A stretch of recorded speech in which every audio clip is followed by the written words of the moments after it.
Hunter Biden laptop. The saga continues. In fact, there may be a second laptop, so we might get season 2 of the whole saga. We'll have to wait and see. We've got new updates.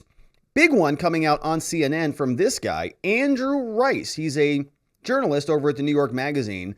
And while here on this channel, we've talked a lot about Hunter Biden, covered it all the way up in the months leading up to the 2020 election, covered it afterwards and beyond, as we continue to see the FBI prosecute selective crimes while forgetting to prosecute other crimes. We're now seeing that CNN and other people are saying, oh, my goodness, there is some interesting stuff here. Wow, let's talk about it. And so we're going to hear from Andrew Rice over at New York Magazine, who drops this bombshell on CNN saying, yeah, guess what? After I wrote that whole piece about Hunter Biden, I'm learning from some of Hunter Biden's friends that there may, in fact, be a second laptop out there with a lot more problems on it. I think that, I think that if you accept the fact that Hunter Biden was a person who was addicted to drugs, alcohol, other substances, who was going on a sort of a journey of self-destruction during this time period, it's fully plausible to think that he might have misplaced an object and not necessarily know what happened to it. In fact, the people close to him have propagated the idea that perhaps there's a second laptop out there that it might actually trace back to, which goes back to the general point that Hunter Biden was capable of losing more than one laptop that potentially contained devastating information about himself during this time period in his life. Yikes. A whole second laptop. I mean, there was enough bad material on there. The laptop from hell, most of that stuff is available all over the place. It's pretty horrendous materials on there. But you can see her face as soon as, look at that. You can see it right there. She goes, what? Huh? A second laptop? What? You're gotta be kidding me. We're doomed. And the person who runs the camera obviously cut to the second scene so that you didn't get to see her sort of shock face. The people close to him have propagated the idea that perhaps there's a second laptop out there that it might actually trace back to, which goes back to the general point that it goes back to the general point. Yeah, there is a lot about this laptop that a lot of people have known for it quite a long time. We talked all about it here, but apparently on CNN they go, "You're kidding me! Multiple laptops? Well, that's amazing."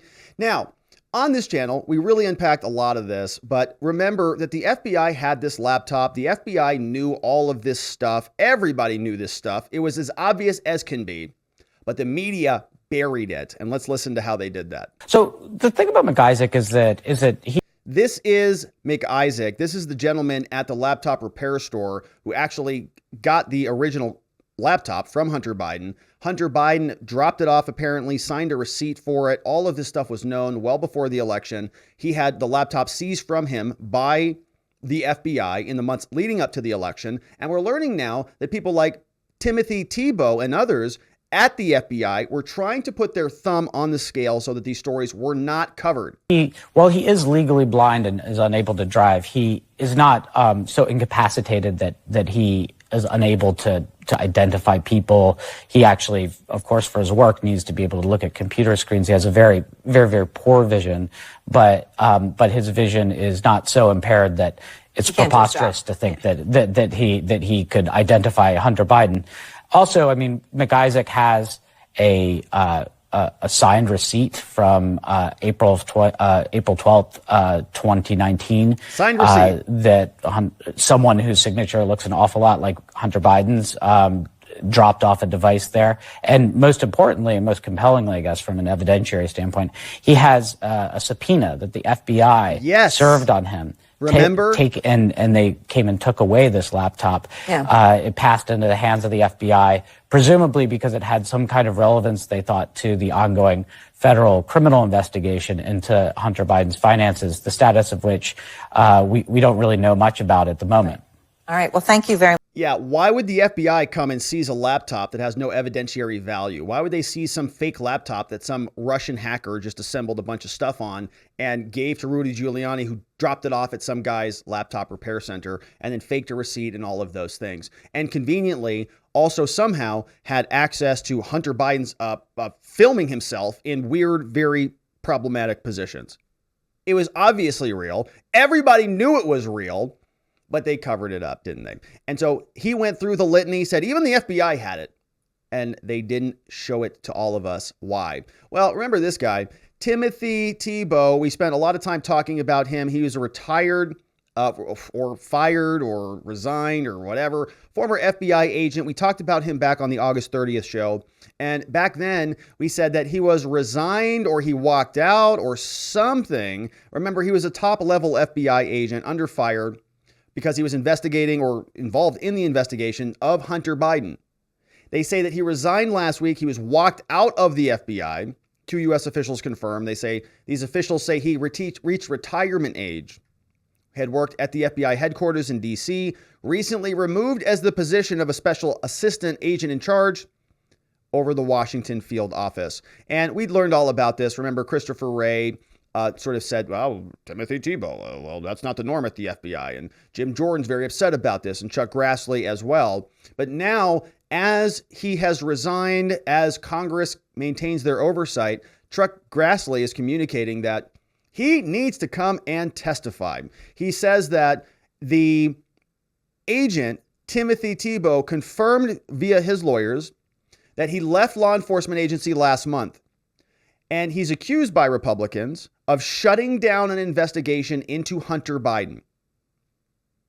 They say FBI officials wanted to take action with respect to this investigative information the FBI had in its possession related to Hunter Biden. However, Thibault blocked the FBI from doing what would normally be done. This is what Chuck Grassley told lawmakers. They say, accordingly, the investigative activity and the information could not be advanced as it should have been, which means the FBI could have gathered more evidence with respect to Hunter Biden, but cut bait instead. And the FBI and Thibault cut bait right before the 2020 election. In fact, it was worse than that, right? They didn't just say we're not going to investigate this. Many people in the intelligence community said that there was actively nothing wrong with any of this stuff. They signed a letter with 51 so-called morons from the intelligence community. Previously, Grassley accused Thibault of allegedly opening an investigation into Trump and shutting down an investigation into Hunter. Thibault was named several times by Grassley and Ron Johnson in letters to the FBI, alleging he displayed an animus towards Trump, calling Trump on Twitter a psychologically broken, embittered, deeply unhappy man. Thibault might have violated the Hatch Act and other things. Whistleblowers are calling him out. Here's another photograph of this guy who had a big laundry list of problems with Trump and really with Republicans in general. And you may remember a certain senator blasting Christopher Wray over that when he was called in front of Congress. But Timothy Thibault left the FBI, and now we're hearing from other people like Grassley and Ron Johnson about this, saying that Thibault's gone. Whistleblowers are now coming out. Here's Senator Ron Johnson saying that, previously, I've urged people to come out and speak to us about the problems that exist within these agencies at the FBI and the DOJ. Ron Johnson says that's happening. People are putting their heads up and making themselves heard. Well, the good news is you do have some of the people with integrity that have knowledge of some of the wrongdoing. They're starting to come forward because they want to restore credibility and integrity to their agencies. So whistleblowers came forward, and Chuck Grassley talked about how the FBI had a scheme in August of 2020 to downplay the derogatory information and Hunter Biden to basically deep six the investigation. We have whistleblowers saying that once they got Hunter Biden's laptop, which, by the way, they took possession of in December 2019, they were told, you will not look at that Hunter Biden laptop, and that we will not change the outcome of this election again. So they obviously know there are partisan actors in the FBI. They are from the left, and they're acting politically. And they don't want bad stories to interfere with Donald Trump being eliminated from American political life. And so they'll continue to make those prosecutions. indefinitely is what it seems. We also have Rep. James Comer. James Comer is on the Oversight Committee, and he's somebody who says that, a lot of what we're hearing from the Biden administration and a lot of the changes that we've seen have been done to protect the Biden crime family, to sort of make it so the oversight committees, the congressional leaders, the people who might otherwise raise red flags about Hunter Biden's nefarious activities, his travel, his deals with different business people from different countries all around the world, they would be identified and called out. But as soon as Joe Biden took office, he reversed a lot of these protections in place. And so James Comer is going to be telling us a little bit more about these, calling them, well, let's let him explain what these things are. This is a big issue, because prior to Joe Biden becoming president, any member of Congress could request from the Treasury Department a list of suspicious activity reports. Suspicious activity reports were put into place right after September 11th by then President George W. Bush as a way to try to track foreign transactions coming in to fund terrorist activities.